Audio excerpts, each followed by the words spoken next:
have to say, I so connect with the title and the content of your podcast because that's really what I'm all about, is finding that unconditional joy, right?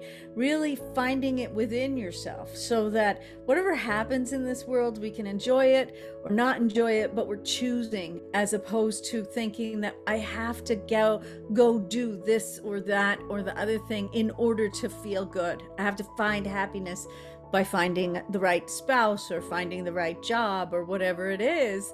So really that going within and finding that joy that is available to all of us at any moment, right? Because it's not a condition of being on the earth.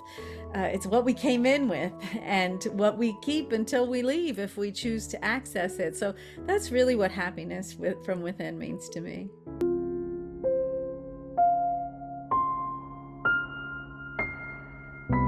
Hello, beautiful souls. Welcome to another beautiful episode of Happiness from Within. I am your host, Jeanette Prado. Our mission here is to help you come out of the darkness and into the light. I am really ecstatic for today's guest. We have a really incredible guest. Her name is DonnaLynn Riley. I actually have her here right in front of me. Hello. You are Hello. well-respected. You're known as the Joy Coach. Is that correct? Yes, yes. Wonderful. So I am really excited because this is Happiness from Within, is all about talking about happiness. And you're also the CEO of a multi-million-dollar company. Is that correct? Well, I was. Okay. I'm a coach now, but I Wonderful. was, yeah. Okay. So tell us a little bit about yourself. Where are you from? Sure. Yeah. Oh, it's funny. Nobody ever asked that. So I'm born in New York and raised in Massachusetts and live in Florida. So, all over now. Wonderful. And what Yeah. does happiness from within mean to you? Yeah, so that's a great question. And I have to say, I so connect with the title and the content of your podcast because that's really what I'm all about, is finding that unconditional joy, right? Really finding it within yourself so that whatever happens in this world, we can enjoy it or not enjoy it, but we're choosing, as opposed to thinking that I have to go do this or that or the other thing in order to feel good. I have to find happiness by finding the right spouse or finding the right job or whatever it is. So really that going within and finding that joy that is available to all of us at any moment, right? Because it's not a condition of being on the earth. It's what we came in with and what we keep until we leave if we choose to access it. So that's really what happiness from within means to me. No, that's really beautiful. Thank you for that beautiful description. So yeah, I love how you identify yourself as the joy coach. I don't think I've ever heard that before.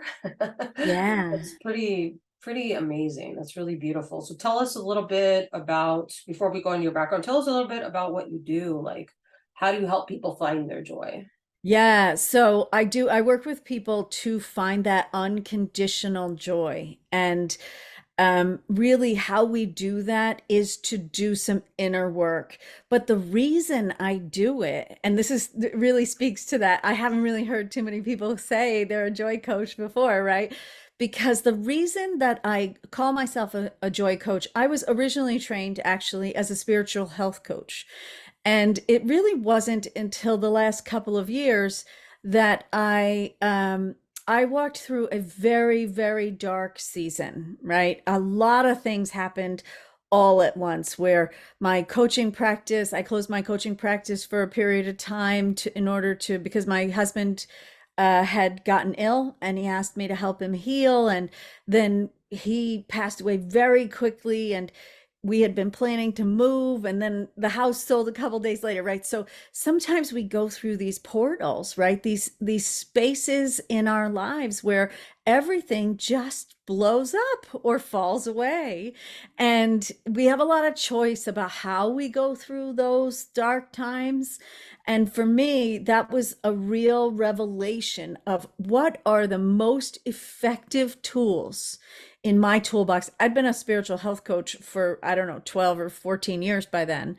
So I know a lot, right? And I've practiced a lot. And so when it was all stripped away and I really had to just choose whatever I had time and effort for, right? Because you're that's not a time period where you have a lot of extra energy when things are being like that. I what I found was that my ability to navigate the emotional scale that I'm living in, my ability to go back to internal joy, happiness, satisfaction, freedom, to find those things in between the chaos was the thing that helped me to navigate that, right?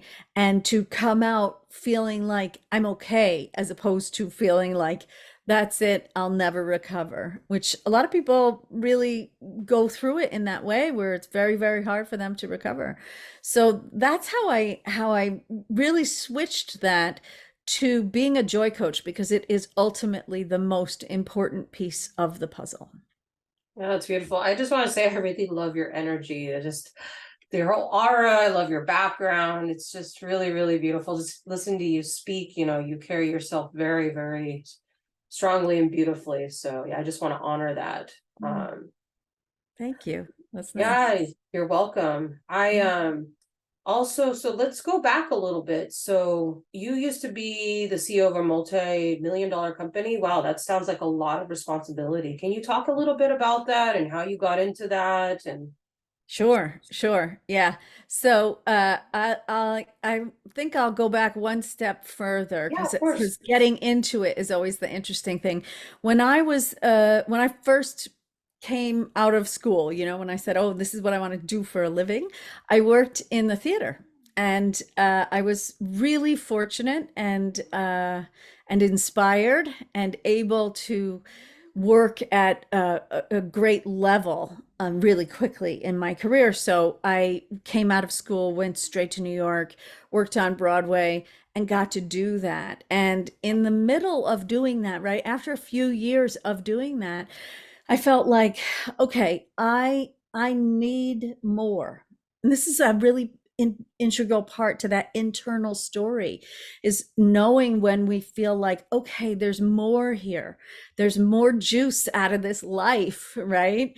And so when I felt like that, I thought I want to learn how to run a business. Both my parents were entrepreneurs. One ran a store of, she was a merchant, and my father was an accountant. And so I knew what small business looked like, right? But I didn't participate in it at all. I was in this whole theatrical world. And I started to set up mentors in my life.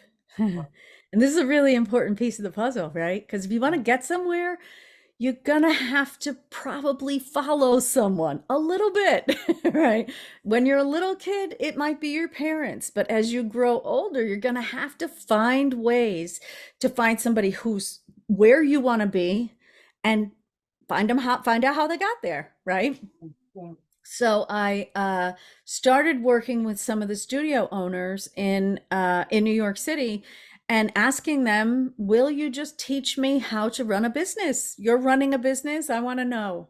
And so I had all the benefit of their knowledge, and I continue. I wrote in my spare time. I wrote. Business plans. I just dug in. I said, okay, I need to know how all of this works. And then when it was time to leave New York, my husband and I both felt like it's time to do something different. And we ended up going to Massachusetts. Then I said, okay, this is my moment. And I got a job and worked my way up in that business, right? And that's how I ended up being general manager and then CEO of that company. It was a chain of stores. Yeah.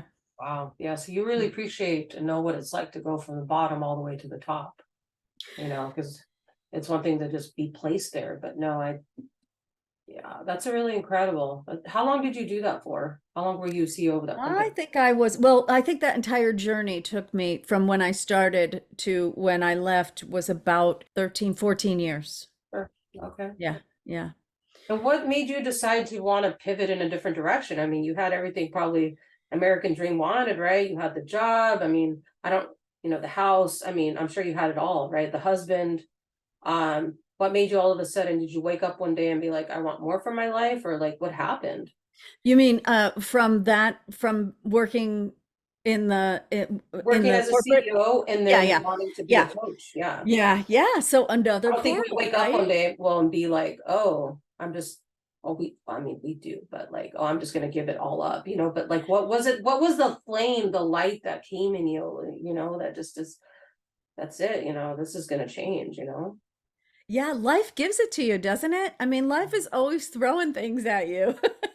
And what you do with it is the question. And some things life throws at you and you're like, "Yeah, I'm never doing that again. I don't ever want to have to reseed my lawn again. I am not going to be a lawn person," right? There are times that we're like, "Well, we have to do it, but we're not going to do it again." For me, honestly, my late husband had while I was still CEO, actually, my late husband got diagnosed with a tumor in his brain cavity, and Sorry to he hear was a very strong-willed man. And so we went to all the places that you could go to get the seconds and thirds opinions, and we went to New York and got in the top, with the top guy that does that surgery, and we lived a couple of hours away, and we got in the car, and I was driving him back home, and I'm driving, and he says to me, "I'm not doing any of that." And I was like, I'm sorry, what?" He's like, "None of that is going to happen in my life. So I think you should just figure out some other way that I can get rid of this tumor." And I was like, whew, I'm just going to drive for a while, right? I'm going to find center, right? Because that's what we got to do when things are uncertain, that we were living in the unknown, right? 2 weeks earlier, the person that had brought us into that office said, "You got 2 weeks." You know what I mean? So we that. were really standing in the unknown. And it was the birth of something amazing, right? Because it led to vibrational medicine, it led to skio practitioners, it led to biofeedback certifications, it led to spiritual health licensure. It opened the doors, and if you walk through those doors, then your life changes in those ways, right? And so all that happened while I was still working, and because that was 2008, and I didn't transition out of the position in CEO until I was in 2014. So it was another 6 years. And but that's where the juice is, right? We go like, okay, this interests me. I'm gonna keep digging.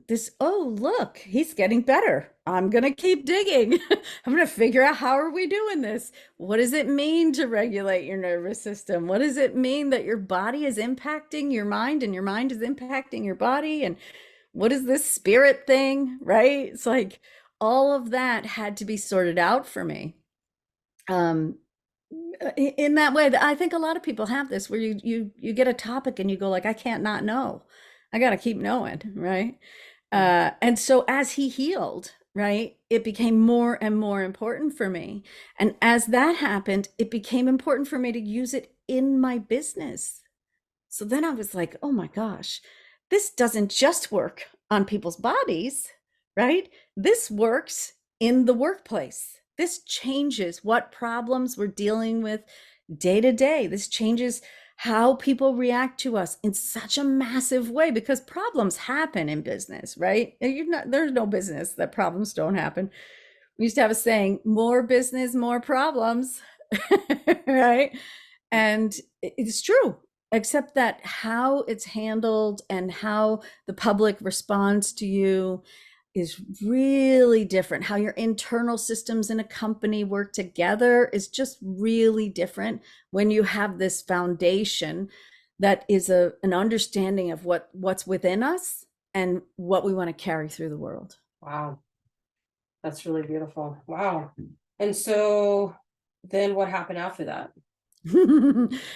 So yeah, so I had been working, with people and within my business. So people would come from all over. And because they had found out that we had done this on physical ailments, and physical ailments are a really big problem nowadays, right?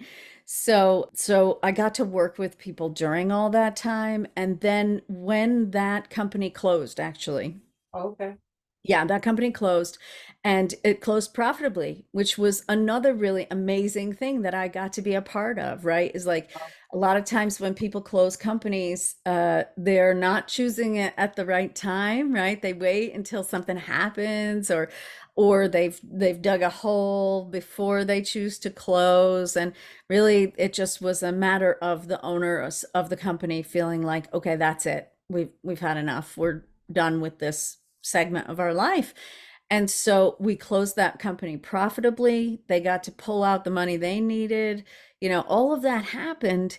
And it happened because I was practicing these tools, right? Um, So after that, I decided that it was time for me to really lean into being a coach, even though I had, of course, all the coaching certifications and everything. Yeah. wow, that's Yeah. great. So that's when you basically started coaching as a joy coach, or were you doing a different type of coaching? So I was a spiritual health coach and Okay. still am really, right? Because that's my original licensure, that's my education, that's my continuing education, all of that. Because if we don't address the fact that there might be something bigger than just this meat suit that we're in, then we're missing a piece, right? Mhm. I always think about it as the light in babies' eyes, right? Babies come in and they're not just little meat suits. Like you can look at them, they're not, they're like all bubbly and they're in there. And when we really bring in the element that feels eternal, it feels like I my father when I was a lot younger. My father was about maybe 60 or 65 and he said my brother asked him what does it feel like? I think it was his 65th birthday or something. My brother was like, "Okay, Dad, what does it feel like to be 65?" And my father said, "Feels like being 25 but with more aches," right? Like it doesn't feel like we are different, even though we continue to grow and our bodies change and we have to deal with different problems, right? But that piece of you that feels like I am I am me. That's a piece of you that really needs to be addressed when you're dealing with, particularly when you're dealing with physical ailments or emotional issues going on in your life, right? Because we all live long enough to lose people usually. Yeah, That's a lot. wow. So can you share a few things of what somebody can do today to start finding joy in their life? Oh, yes. Yes. Yes, yes, yes, I'd love to. So the very first thing that I would give as a guidance for anyone looking for more joy is to really raise your awareness about where you are right now. Mm, What are you doing when you're washing the dishes? Right? What's really going on when in those moments that you're not paying attention? Because a lot of times, when you ask somebody, "Do you have joy in your life?" They think back to last week when they laughed with their children, or they think back to a month ago when they were on vacation, and they say, "Yeah, yeah, sure, I have joy in my life." But when you really bring your awareness wholly to yourself and experience where you really are in those moments that you're not paying attention, then you get a whole different landscape. You understand your world to be a little different, right? Oh, maybe I'm worrying when I'm washing the dishes. The washing the dishes is metaphorical, by the way. It's not um, reality, right? It's those moments that we're just on rote, right? We're just going along. Um, and so when you can tune into that and say, okay, now I have awareness that I feel anxious, I feel worried, I feel angry, I feel frustrated, whatever it is that you're really feeling in the moments that you're not paying attention is the best place to start. And then from there, I would encourage you to use a tool. And if you don't mind, I'd love to show people how to do it. Is yes, that okay? please. Yes. Yeah, that's great. So I'd love to show you how to use this very, very simple tool that I used in that corporate experience all the time. So when I was working, I'm not really sure. I think it was probably as general manager. I was on and off the sales floor, right? I was constantly multitasking. And, by the time problems got to me, they were big problems. They weren't little problems, right? Because there were lots of other people in the process that could solve the little problems. So I heard a lot of people be very upset, and I would have that experience while I was mentally trying to review orders, right? Or make sure that a sales process was working properly or a delivery process was working properly. So my mind was working back here, and my presence was having to deal with something really, really big, right? Energetically difficult. And Yeah. so I use this tool all the time, and it is excellent for anxiety, any kind of anxious feelings, for worry, for any excess energy in the body, or not enough energy in the body, which is very funny, right? Because you'd think that it's only one way or the other, but it's not. It's not. It's not. No, that's right. That's right. We are directing our energy all the time. So it's a super simple hand movement where you're going to take your hand and fold in your pinky and ring finger. Yeah, that's right. And cover it with your thumb. And then you're going to just let that hang by your side. So it's pointing at the ground, right?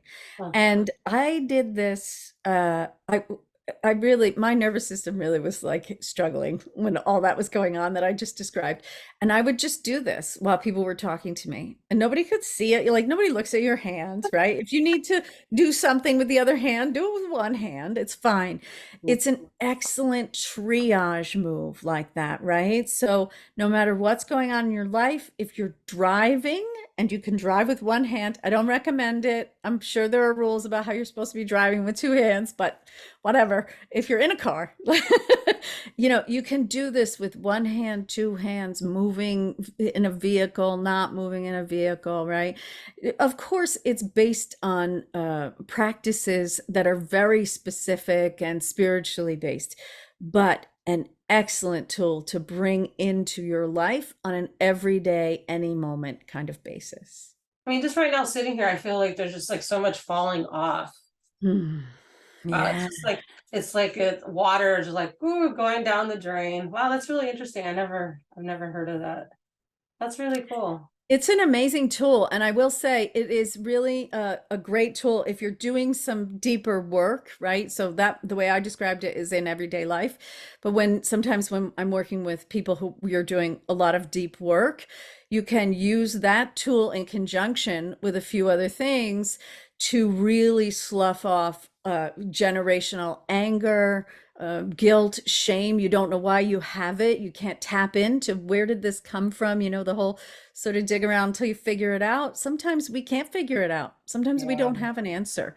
that's true. Um, and the first time I experienced that was in Malta, actually, where I felt that generational um, anger, guilt, shame lift off of me. And I thought, this is something that we can do. This is not just something that magically happens, right? So what's the magic, right? And that's part of why I continued to dig and dig and dig and find out what are these practices. Oh, that's great. Thank you so much for sharing that. That's Yeah, wonderful. yeah. So, how long have you been a joy coach? So I was licensed as you already asked me that. I was gonna say, I was gonna tell you my original licensure. I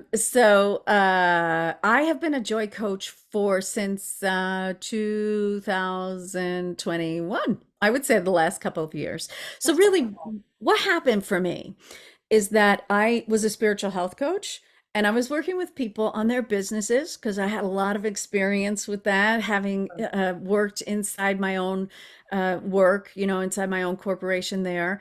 And then I went through that portal of change, right? So my husband was not very old, so it wasn't like an expected thing that he would get sick and pass away very quickly. And it was like kind of going down a slide. You know, you're going whether you want to or not. You might as well just enjoy the ride. And so what happened when I was on the other side of that was I was new, meaning I was standing in an unknown place I had never been before. The Mm. last time I had been without my husband was I was 22 years old or something, right? The last time I had been without work, I was probably earlier than that, right? Maybe I was 16 or something, I don't know. Um, and I thought, okay, well, you'll grieve for a little while and then you'll go back to your work. And I did. And as I started to pick up with my clients again, what I realized is that I couldn't be who I used to be. Wow. I couldn't do what I used to do. Yeah. That when you go through change, you are now different. Yeah. And when you don't acknowledge that, you can't function properly in your life. Mm. Wow. So I had to take another step back and say, well, what is this? Who am I now? Right? I'm still a coach. I still know all these things. What am I doing in the world? What do I have to offer? And why doesn't this fit anymore?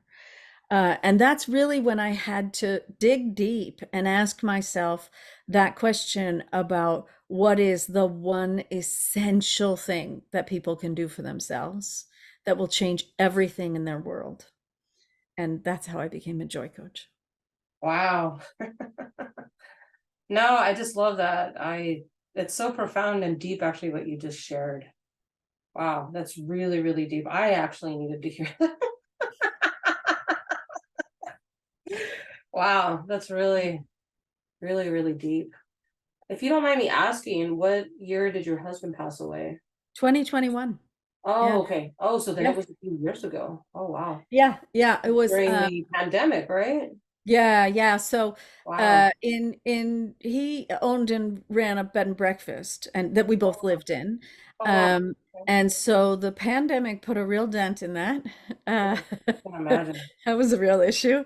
Yeah. And but it was also a 250-year-old house. And so it took a Wow. massive amount of maintenance on a regular basis from him. And That's so it. during that time period, he realized that he didn't, because he wasn't pushing all the time, he realized he didn't feel that well. And by the time he figured out that he didn't feel well enough, like that he should go to a doctor, he already had a very bad case of stage 4 cancer. So Oh, wow. yeah, Wow. Okay. Well, thank you for yeah, sharing that. yeah. No, my pleasure. Wow. Yeah. Wow. Wow. Wow. And I So, will say, I didn't go back to work right away. You know, I think this is an important thing that people please, please. understand about change, right? Is that we can't just change and then get up the next day and go back to the same place and try to do the same thing again. So, what that took for me, well, my house sold 4 days after he died. So that was a very big, like, pack everything up, cathartic, have giant tag sale, find a storage unit and then sit down for a while, and I sat down for I don't know, 8 months or something, right? I was in this position where, thank goodness, I had the ability. I had good family around me who said, "It's okay, you can just come stay with us. We know you just sold your house," Wow. and I was able to kind of take a few minutes to breathe, take a few months to breathe, and to get back to me, find that internal joy, do the quieting of my mind, which was going crazy. It goes crazy when you make big change. How am I going to live without him? Where am I going to live? What state am I going to live in, right? That could take you off in the weeds, right? By the time you open Zillow, you're in trouble, right? The minute you start fixing your problems by going on the internet, you're in real trouble because Yeah. it's all those answers are in here. They're in your heart.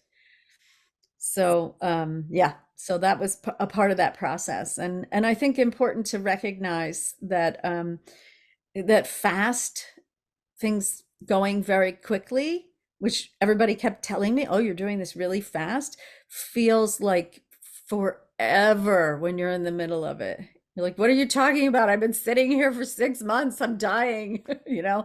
gotta find a way forward. No, you don't. You need to sit a little longer until the way is revealed. I was taking a moment to take in what you were saying. You shared a lot of really incredible gems, just really tell Hmm. you have a lot of experience with this. How do you feel where you are right now with just what you're doing? I mean, you're doing a lot to help lift the vibration of this planet, you know? Mhm. Mm. How would you describe yourself in 3 words?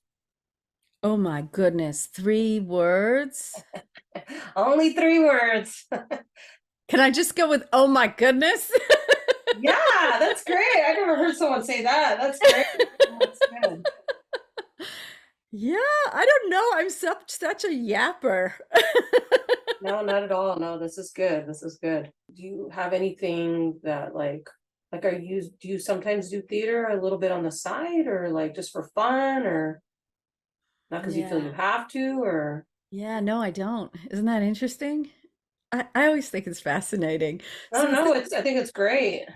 this is one of those things that, like, when you said, how do you describe yourself? All I could think inside was like, I am so in awe of my life, right? That I get to show up and just try to be present. Yeah. And then so much happens, right? That I go like, that's it. If I were to describe my experience, it would be awe, right? And when you're in that state, then what was in the past isn't always what fits in the future, right? Yeah. So for me, when I was done with theater, I was like done. I was done. And I used to think, "Oh, there must be something wrong with you. Like you mastered this. Like what are you doing?" Right? Yeah. And being true to that vibrational truth within yourself, being willing to say, I am where I am, and I know that it isn't the blocks that are keeping me from the things that other people think I should do. I know that it is inspiration, that it is kindness to myself. Then you can walk away from things, you can stay involved with things, right? You can have a relationship that really suits you. And so for me, one of the things that I really loved about theater was working with people who were at the top of their field, right?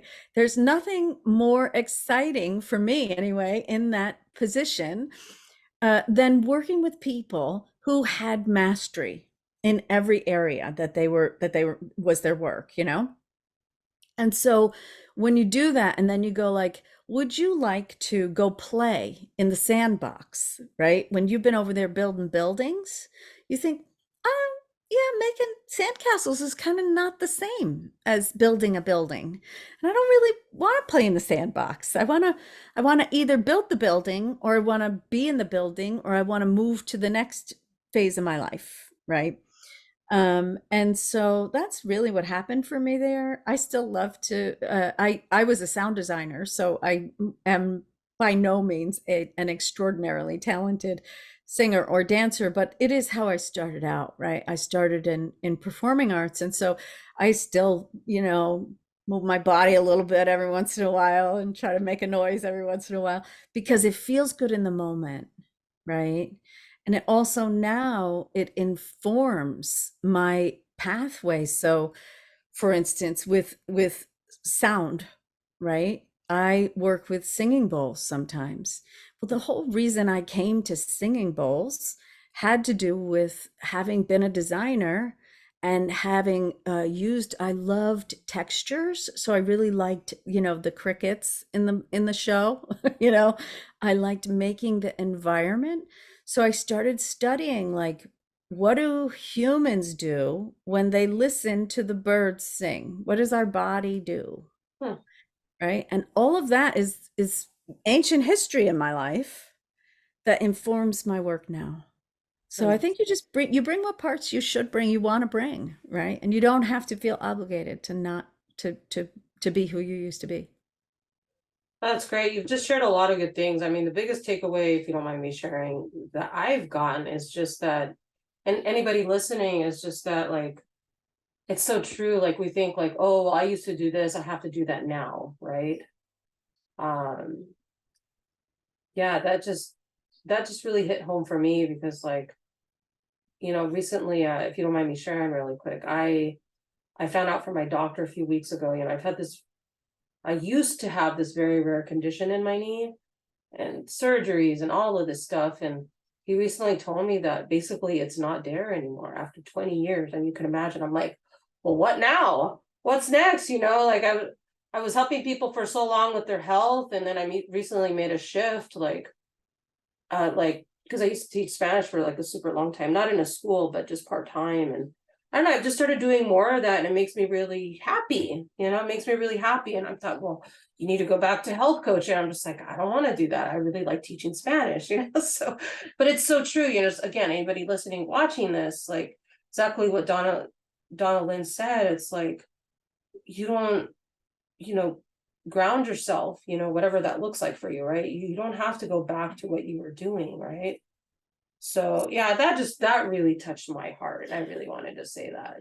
I appreciate that. And I love that you're in tune with yourself to know like this feels good and this doesn't feel good. I think a lot of times when we have a job, like we just do it and we don't think about it, right? Or we have a dream and we had that dream for 20 years. And so like, what are we going to do? We got to just keep doing it, right? But that it's okay to change and it's okay to not have a single career in a lifetime, right? It's a really different thing. Like if I look at my cousins all have like careers. They have a career. They do one thing their whole life. And that is really good for some people. Don't get me wrong. If that's your path, Oh, that's your for path. sure, yeah. But when it's time, when you feel that inside you and you go like, yeah, this feels good to speak Spanish, to educate people, to be with people in that moment of their learning. What an amazing moment that is when people light up. I mean, it's just a wonderful moment. So yeah, just good on you, doing that and really tapping into like, this lights me up. Yeah, thank you. I really appreciate that. So I feel like this is a good place to end. I would like to give an opportunity for you to share just anything that comes from your heart, just any last minute words, and then where people can find you. Of course, the information will be on the bottom, whether they're listening or watching. But yeah, can you just share if you would like to, any last minute words of Yeah. wisdom?